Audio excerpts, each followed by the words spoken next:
Ted, welcome back. It's nice to see you. We have been talking a lot here on Weekly Insight about issues within the Rhode Island healthcare sector.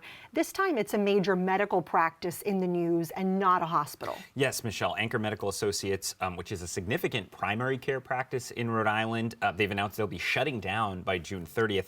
They have about 25,000 patients, it's estimated, children in the pediatric side of things and adults as well. And in their message to patients, they echoed what we've been hearing from others, which is they argue that rates paid to providers in Rhode Island are just too low to make these practices financially viable. We've been discussing a lot the shortage of primary care physicians. And so the obvious question is, if you're one of these 25,000 patients, who do you go see? And they're asking that very question. I've been getting emails from patients since I broke this story that it's saying what we're calling around. Some are being quoted 18 to 24-month waits at other practices. Some patients hope that if their doctor is sort of mid-career, they might move to a new practice, take them with them, but there's no clarity yet on that. So there's a lot of angst. Governor McKee has said that his administration's working to see if some other practice would take over Anchor, but Attorney General Noronha has said he already looked at that and there just was no viable solution. So it's a difficult problem. And the broader context here is how financially squeezed the state's healthcare providers have been saying they're feeling this. And we've been hearing it from hospitals and now a major medical practice.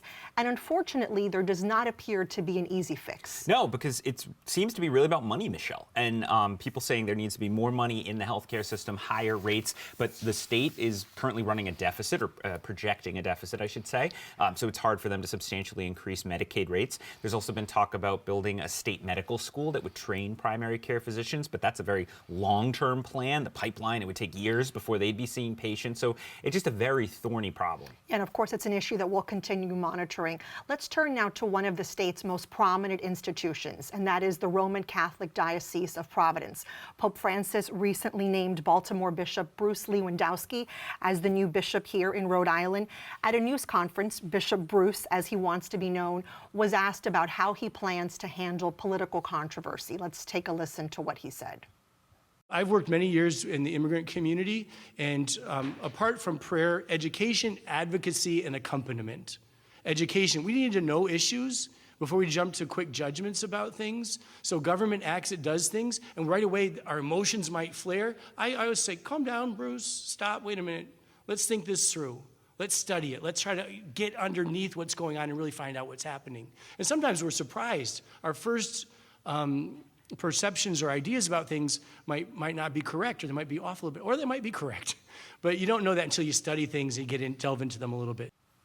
And Ted, we know from surveys that religious practice has fallen, especially over the last generation. And yet you and I both know this position still remains very high profile in Rhode Island. Yes, historically, Michelle, Rhode Island was ranked as the most Catholic state in the country. The church is still a very prominent part of civic life, in politics at times as well. And this is also a job that's seen an unusual amount of turnover in recent years. Bishop Tobin had served for almost 2 decades. He was appointed by Pope John Paul II. He was there so long in the waning days of his pontificate.